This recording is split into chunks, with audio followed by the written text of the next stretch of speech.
परम पावन ऐश्वर्यमय इंद्र कहे मन में, अगर बीतरागी प्रभु के प्रति इतनी भावना है तो श्रेष्ठियों आपके लिए विशेष में ये कहना चाहता हूँ, अनंत वैभव युक्त इंद्र भी प्रभु के जन्म को देखते हुए साधर्मिक का उत्कृष्ट स्वरूप धारण करता है, तो हम तो उसके सामने ऋणवत हैं। हम इस प्रभु के सामने पूर्ण रूप से नतमस्तक होके समर्पित हो जाएं, तभी हम शक्रेंद्र जैसे महापुरुषों के बताए हुए आराध्य मार्ग के अनुसरक होंगे। अन्यथा तो परम उत्तम जैन धर्म मिलने के बाद भी जो हाथी परम ऐश्वर्यमय रत्नों का झुंड मिले तो भी अपने सुंड से निकाल के उछाल फेंक करता है, वैसे दिव्य धर्म का क्रीड़ा किया ऐसे दोष के भागी बनेंगे। इसलिए परमात्मा के दिव्य शासन को वैभव युक्त समझ के अगर हम क्रीड़ा न करते हुए भक्ति करेंगे तो हमारा जीवन क्या होगा।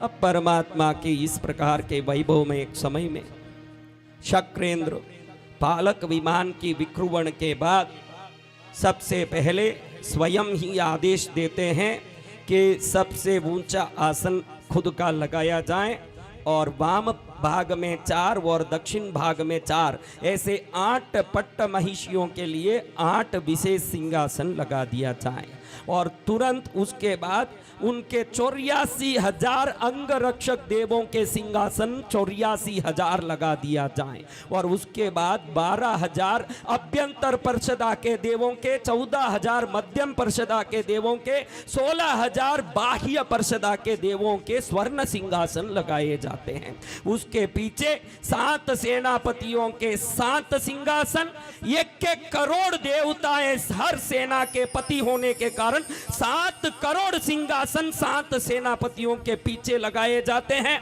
और उसके पीछे विशेष प्रकार से 84,000 4 दिक् के परिषदा के देवों के लिए 32,000 सिंहासन 4 विदिशाओं के देवों के लिए लगाए जाते हैं। इस प्रकार से करीब 10 करोड़ से भी अधिक सिंहासन उस विमान में लगाए जाते हैं। इस प्रकार के दिव्य वैभव युक्त सिंहासन में शक्रेंद्र विराजमान होकर के वहां से रवाना होते हुए कहां के लिए निकलते हैं। जब ऐसे ही ये विमान रवाना होता है तो अनेक देवताएं और भी जुड़ जाते हैं। जैसे एक बस में 52 सीट हो, 52 सीट फुल हो गई हो, लेकिन जिसको पहुंचना हो तो खड़े खड़े घुसते हुए भी निकलता है। ऐसे अनेक देवता शक्रेंद्र से अनुनय विनय करते हैं कि हम भी प्रभु के दर्शन करेंगे। तो प्रभु दर्शन की इच्छा वाले अनेक देवताएं, कुतूहल से देखने की कोशिश करने वाले अनेक देवता, अचानक भक्ति उत्पन्न हो जाने के कारण विमान में चढ़ने के प्रयत्न करने वाले अनेक देवता, पूर्व जन्म के पुण्य प्रभाव से अचानक सम्यक्त्व प्राप्त अनेक देवता और अपने रिश्तेदार जा रहे हैं तो मुझे भी जाना चाहिए ऐसे रिश्ते के कारण निकले हुए अनेक देवता, ऐसे दुनिया भर के देवताओं के चढ़ने के कारण जैसे मधुमक्खी के छत में एक तृण की जगह भी खाली नहीं रहती, वो मक्खियों से भरी रहती है। ऐसे ये जो शक्रेंद्र का 1 लाख योजन प्रमाण वाला जो दिव्य विमान है, संपूर्ण रूप से जैसे मधुमक्खी का छत मक्खियों से भरा है, ऐसे ये विमान देवताओं से संपूर्ण रूप से भरा हुआ है। इस प्रकार से भरे हुए इस ऐश्वर्यमय विमान में, इस परम पावन विमान में शक्रेंद्र जब रवाना होते हैं, नंदीश्वर द्वीप के पास आते ही पालक को इस विमान को छोटा करने की आदेश करके सभी देवों का आदेश करते हैं, सब अपने अपने आकाशगामिनी विद्या से आगे पहुंच लें और प्रभु का दर्शन करें, ताकि किसी दूसरे जीव राशि को इस विमान से उतरने के कारण हिंसा नहीं हो और इस विमान के नीचे उतरने के कारण अन्य जीव राशियों को पीड़ा या दुख नहीं पहुंचे। परम अहिंसा के अवतार भगवान महावीर स्वामी के दर्शन के लिए जाने वाले शक्रेंद्र जयना का सबसे पहले ध्यान रखते हैं। अब जैसे ही त्रिशला के कक्ष में श्री शक्रेंद्र पहुंचते हैं, सबसे पहले नन्हे प्रभुवर को वंदन करते हुए त्रिशला देवी को वंदन करके कहते हैं, हे माता, आप भय को प्राप्त ना करें, मैं शक्रेंद्र प्रभु की आराधना के लिए यहाँ आया हूँ। अब ये प्रभु को मैं मेरू पर्वत ले जाके जन्माभिषेक करने वाला हूँ। आप निश्चिंत रहें, आपका कुल वृद्धि को प्राप्त करें, आपका ये वंश ऐश्वर्य को प्राप्त करें, आपके चरण में हम सभी देवताएं सदा शरण को प्राप्त करें। ऐसे अनेक प्रकार के ऐश्वर्य युक्त बोधि प्राप्त स्तुतियों को करते हुए भगवती त्रिशला को अवस्वापिनी नामक निद्रा में सुला देते हैं और स्वयं परम करुणामय श्री महावीर को हाथ में उठाते हुए वहाँ उनकी ही प्रतिरूप एक छवि को सुला देते हैं। माता अवस्वापिनी निद्रा में सोई है और प्रतिमूर्ति भी पास में है। निजी बालक को चक्र हाथ में उठाते हैं तो सोचते हैं कि मेरे साथ करोड़ों देवता आए हैं, सबके मन में इच्छा होगी कि इन परम प्रतापी महापुरुष की सेवा करें, लेकिन मुझे ये भाग्य आज प्राप्त हुआ है तो इसका पूर्ण लाभ लेना चाहिए। ऐसा सोच के बालक को लेके जैसे महल से बाहर आते हैं, अपने रूप को 1000 योजन वाला विस्तार वाला रूप बना के उसी समय अपने शरीर से और 4 रूपों को बाहर निकालते हैं। ऐसे पूरे 5 रूप होते हैं। चक्र के हथेली को वो अंजलि मुद्रा में लेते हुए योग मुद्रा को करते हैं। उदर के नाभि के ऊपर जैसे ही रखते हैं, श्री भगवान उनके हथेलियों में आ जाते हैं तो उसी समय 4 प्रतिमूर्तियों में 2 मूर्तियां चावर बींजने लगते हैं और एक मूर्ति उसमें छत्र पकड़ने लगता है। सबसे प्रथम इंद्र बना हुआ प्रतिमूर्ति आगे वज्र दंड को लेकर के शासन के अधिनायक के स्वागत के लिए आगे चलने लगते हैं। ऐसे 5 दिव्य प्रतिमूर्तियों के शक्रेंद्र का प्रतिस्वरूप लाखों करोड़ों देवताओं से परिवृत होकर के खड़े हों तो सभी देवता सोचते हैं कि शक्रेंद्र इतने बड़े हो गए हैं और हम इतने छोटे हैं तो हम प्रभु का कैसे भक्ति कर पाएंगे। अनन्य भक्ति भाव से सभी देवता उत्कृष्ट अवगाहना वाले बनते हैं।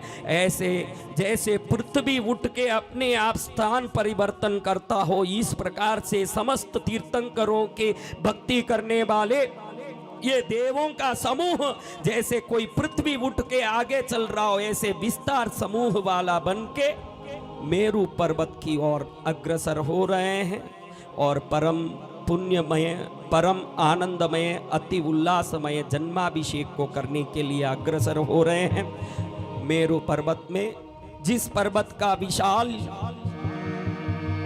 परम पावन सानिध्य को प्राप्त करके ये क्षेत्र धन्य हुआ, ऐसे मेरू पर्वत में पांडुक वन में प्रवेश करके पांडुक कंबल नाम के दिव्य शिला को रत्नमय बना के इंद्र सबसे पहले उस जगह की अवगाहना करते हुए जयना पूर्वक उस क्षेत्र को अपने एक श्वास से अचित रूप से प्रमार्जन करते हुए समस्त रूप से वैभव से उस स्थान को पूर्ण बनाते हुए एकदम योग मुद्रा में बैठ के अपनी गोद में प्रभु को बैठाते हैं।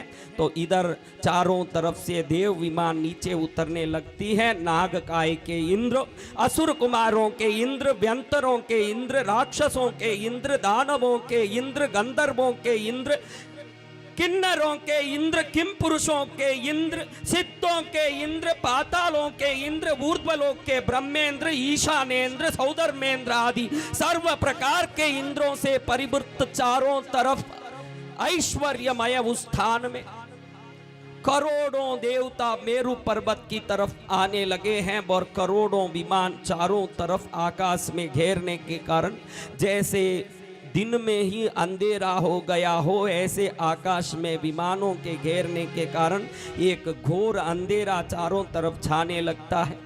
इधर प्रभु बड़े प्रसन्नता से इंद्र के गोद में बैठते हुए ये समस्त कुतूहल को 3 ज्ञान के धनी बन के देख रहे हैं। प्रभु अपने अवधि ज्ञान से जान पा रहे हैं कि अभी मेरा अभिषेक होने वाला है। अपने मति ज्ञान से समझ लेते हैं कि ये सब मेरे आगे बनने वाले तीर्थंकर गोत्र कर्म के कारण हो रहा है और अपने श्रुत ज्ञान से आगे किस प्रकार का अभिषेक होने वाला है ये भी समझ लेते हैं। इस प्रकार के दिव्य वैभव के साथ प्रभु जब बैठे हैं तो शक्रेंद्र अपने सामानिक देवों को आदेश देते हैं कि प्रभु के ऐश्वर्यमय इस दिव्य स्नान कर्म के लिए व्यवस्थाएं किए जाएं। क्या किया जाए?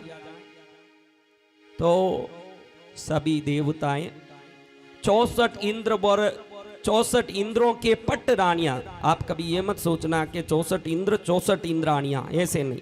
एक एक इंद्र के किसी का 8 रानियां हैं, पट रानियां, किसी की 2 है, द्रणेन्द्र की 2, शक्रेंद्र की 8, किसी की 16, किसी की 32। तो 64 इंद्र और अगणित इंद्राणियां अपने अपने अभिषेक के लिए तैयार होने जाती है। तो शक्रेंद्र कहते हैं कि जैसे वंश परंपरा से चलती आई है, पिछली 24वीं में और इस 24वीं में ऋषभ देव परमात्मा से पार्श्वनाथ परमात्मा तक के सभी जिनेश्वरों के जिस प्रकार से अभिषेक हुआ, उसी प्रकार से परमात्मा चरम तीर्थंकर भगवान आदिकर्ता, मंगलकर्ता, अनंतकर्ता महावीर का भी अभिषेक होना चाहिए। तो उसी समय वैक्रिय लब्धि के द्वारा स्वर्णमय, रजतमय, रत्नमय, स्वर्ण रत्नमय, रजत रत्नमय, रत्न मृणमय और मृणमय, मृण चित्रमय, ऐसे 8 प्रकार के करोड़ों कलश, हर एक कलश 25 योजन ऊंचा, 12 योजन लंबा, जिसका नाल ये शास्त्रों में लिखा है कि हर एक कलश कैसा होता है। एक के कलश 25 योजन जितना ऊंचा होता है और 12 योजन जितना उसका उदर होता है और 1 योजन जितना उस कलश का नाल होता है। ऐसे स्वर्णमय, रजतमय, रत्नमय, स्वर्ण रत्नमय, रजत रत्नमय, रत्न मृणमय और मृण चित्रमय, ऐसे 8 प्रकार के 1,60,00,000 कलशों की विक्रमणा देवता करते हैं।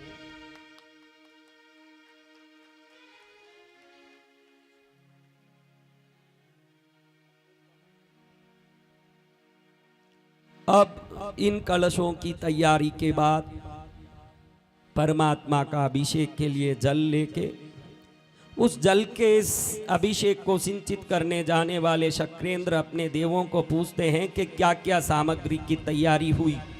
तो तुरंत वहाँ रहने वाले उनके पर्षदा के अभ्यंतर, मध्यम और बाह्य पर्षदा के देवता शक्रेंद्र को हाथ जोड़ के विवरण सुनाते हैं कि हे शक्रेंद्र, आपकी आज्ञा अनुसार 1,60,25 योजन प्रमाण वाली थालियां, 3,20,20 योजन प्रमाण वाली कटोरियां और 3,20,00,000 विविध प्रकार के पुष्प, 3,20,00,000 विविध प्रकार के ऐश्वर्यमय नैवेद्य पदार्थ और अनेक प्रकार के भावना चंदन से घिसे हुए, भावना चंदन के साथ केसर भरे हुए, भावना चंदन में अत्तर डाले हुए और भावना चंदन में बरास डाले हुए, ऐसे 4 प्रकार से भरे हुए 12,80,00,000 सोने की कटोरियां और पुष्प चंगेरिया, अनेक प्रकार के चीजें, औषधियां, 108 प्रकार के दिव्य मंत्र सिद्ध किए हुए रक्षा पोटलियां, गंगा, जमुना, सरस्वती, नर्मदा, कावेरी, गोदावरी आदि 6 नदियों से लाए गए जल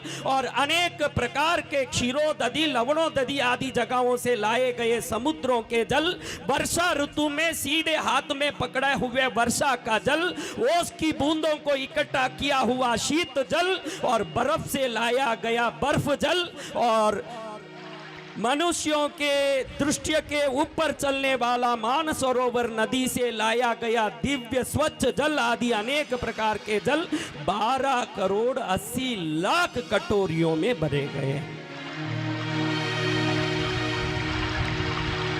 अब इस प्रभावमयी आराधना को करने के लिए जब इंद्र विचार करते हैं कि अब प्रभु का मैं नमन करूं, बाद में विलेपन करूं और प्रभु की भक्ति करूं, तो अचानक विचार आता है, जो परंपरा से प्रभु भक्ति के स्वामी हैं तो भी कर्म के उदय से शक्रेंद्र को एक विचार आता है, जिन्होंने पहले भी नेमिनाथ स्वामी का, अभी जो शक्रेंद्र हैं, इन्होंने नमीनाथ, नेमिनाथ, पार्श्वनाथ तीनों का कल्याण किया है। अभी जो शक्रेंद्र हैं वो मुनीश्वर स्वामी के समय में दीक्षा लेके देव बने, तो उसके बाद नमीनाथ, नेमिनाथ, पार्श्वनाथ आदि 3 तीर्थंकरों का वो उत्सव मना चुके हैं और उन्होंने देख लिया है कि तीर्थंकरों का बल अनंत है।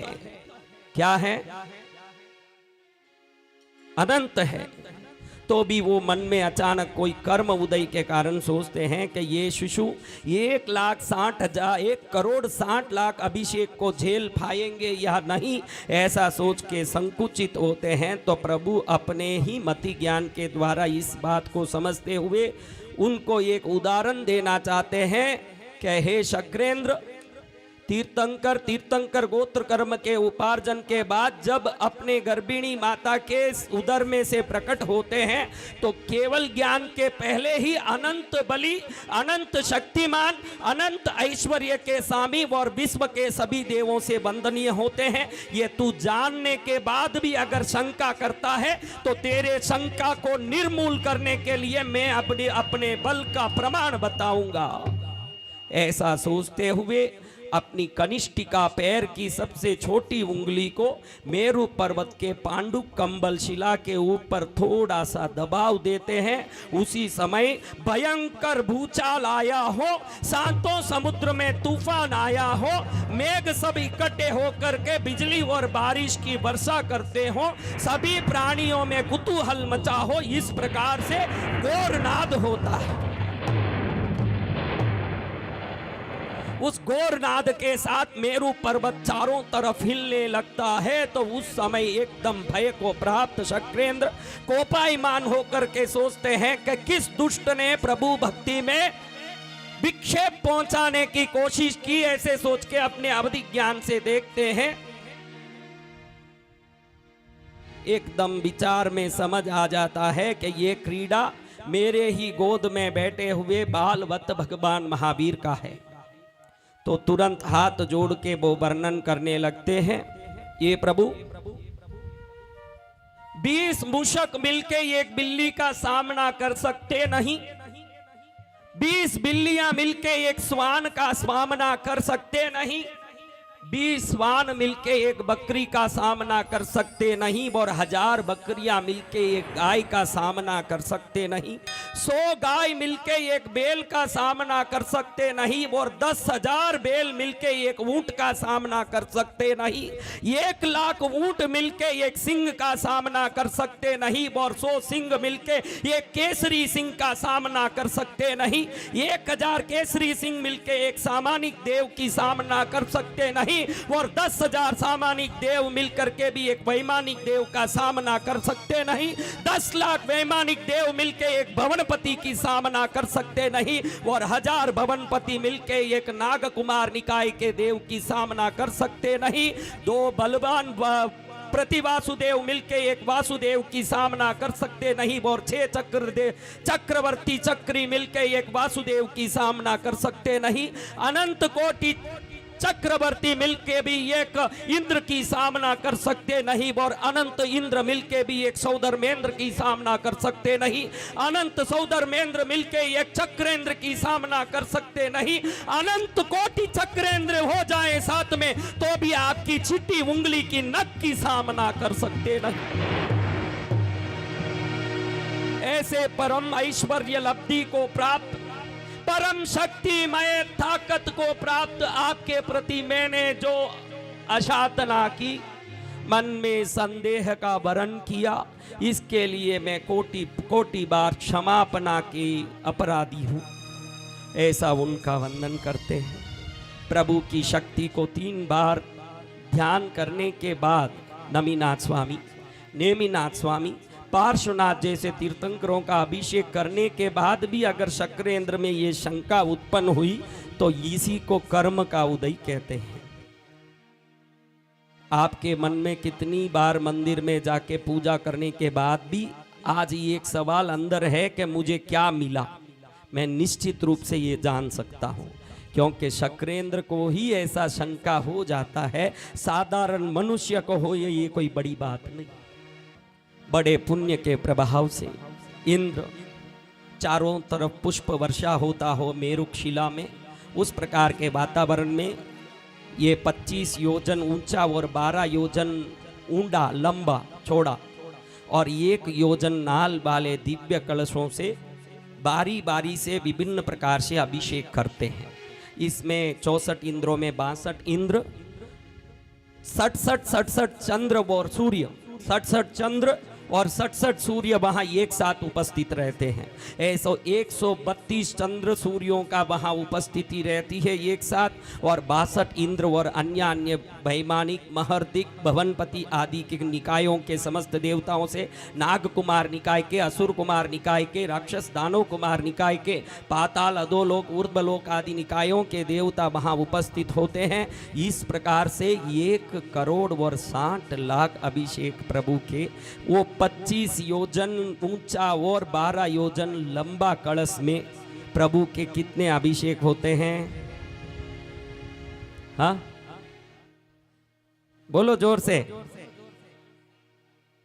सब डर जाती है। 1 करोड़ 60 लाख अभिषेक होता है। मैंने महावीर के आराधना के पहले जब कल्पसूत्र का वांचन शुरू होने के पहले एक बात बोला कि इंद्र 25 योजन ऊंचा और 12 योजन लंबा रत्नमय रजतमय स्वर्णमय स्वर्ण रत्नमय रजत रत्नमय मृण रत्नमय मृण चित्रमय कलशों से स्वयं अभिषेक करता है, तो भी वो चौथे गुणस्थानक में ही रह सकते हैं, क्योंकि उनमें तपाचार नहीं है। आप नकली छोटा सा जर्मन सिल्वर के कलश में अभिषेक करके भी 5वें गुणस्थानक में पहुंच सकते हो। हमारा अहो भाग्य पुण्य है कि हम इंद्र नहीं बने, लेकिन मनुष्य बन के मोक्षगामी बने। हाँ, इन लोगों को ऐसे लगता है कि एक ही सूर्य चंद्र है, 66 आपने बताया। यहाँ के खंड के कितने, घातकी खंड के कितने और अन्य खंड के कितने सूर्य चंद्र, कुल मिला के 66 सूर्य और 66 चंद्रों के 132 चंद्र सूर्यों की उपस्थिति वहाँ रहती है। कि हम देवों के वैभव को देख के ईर्ष्यावान होते हैं कि इन देवों में कितना वैभव होगा। आपको पता नहीं है, हम तो देवों के वैभव को देख के मात्र ईर्ष्या करते हैं, लेकिन देवता हमारी योग्यता देख के रोना करते हैं। हम तो सिर्फ ईर्ष्या ही कर रहे हैं। शक्रेंद्र रोते हैं कि आहो मेरा पुण्य में कमी, अगर मैं मनुष्य बनता तो परमात्मा का वैभव मैं चरौला और श्रावक वेश धारण करके सीधे महाविदेश से मोक्ष जाता।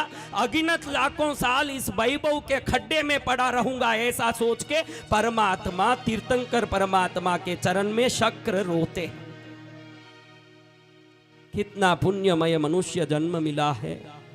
इसमें अगर और भी उत्तम जीवन जीना है, सर्वोत्कृष्ट। सुबह में मैंने एक भाई को बोला, वो बोला कि भाई जितना होता है श्रावक धर्मपाल के, फिर आपके पास मुझे दीक्षा लेना ही है। मैंने उसको समझाया, देख भाई तू कोतवाली कितना भी पर, लेकिन कोतवाल का वेश नहीं हो तो तेरा कोतवाली किसी काम का नहीं है। कोतवाली नहीं भी करेगा, लेकिन कोतवाल का वेश हो तो तुझे दुनिया कोतवाल मानेगा। रक्षा से नहीं, वेश से कोतवाली होती है। साधु साधुपना पालते हैं बाद में, साधु वेश ग्रहण करते हैं पहले, इसलिए वेश की महिमा सबसे बड़ी बताई। तो ये वेश जिसको मिल गया उसका जीवन धन्य हो गया है। तो अब आगे पांडुक वन में अभिषेक के बाद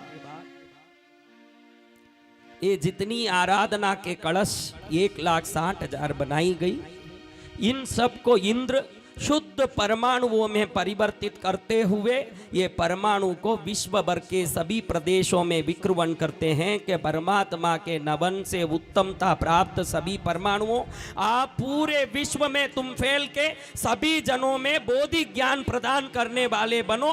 तुम साधारण पुद्गल परमाणु थे, अब चैत्यमय परमाणु, चैतन्यमय परमाणु बन के विश्व का मंगल करने वाले बनो। ऐसे कलशों के, जलों के, पुष्पों के, अन्य पदार्थों के सभी परमाणुओं को चैतन्य परमाणु बना के चारों विश्वों में फैला देते हैं। तो इस प्रकार से नवन पूर्ण होने के बाद प्रभु को पंच रूपधारी इंद्र वापस ले आते हैं, माँ के स्थान में वापस सुला के। वो जो विक्रमण रूप था उसका विच्छेद करके प्रभु को वहाँ निद्रामय करते हैं।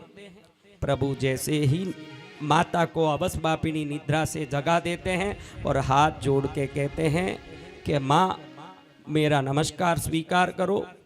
अनेक ताराएं तीनों लोकों में आकाश में उदित होते हैं, लेकिन एक हर दिशा में पूर्व दिशा में ही सूर्य का उदय होता है। हे त्रिशला देवी, आप वो पूर्व दिशा समान हो जो महावीर रूपी सूर्य का उदय कराया है। आपको मेरा कोटि कोटि वंदन हो, प्रणाम हो। ऐसे त्रिविध वंदन करते हुए शक्रेंद्र अपने वैक्रिय लब्धि से सोई हुई माता के उस महल में 32 करोड़ स्वर्ण मुद्राओं की वर्षा कराते हुए वहां से वापस अपने निजी स्थान पहुंचने के लिए रवाना होते हैं। और ये जो 32 करोड़ स्वर्ण मुद्राओं की वर्षा हुई, ये सोने के प्रकाश से महल का फर्श स्वर्णमय बन के चारों तरफ चमकने लगता है। और इस चमक से विश्व भर में प्रभु के जन्म का घोषण होता है।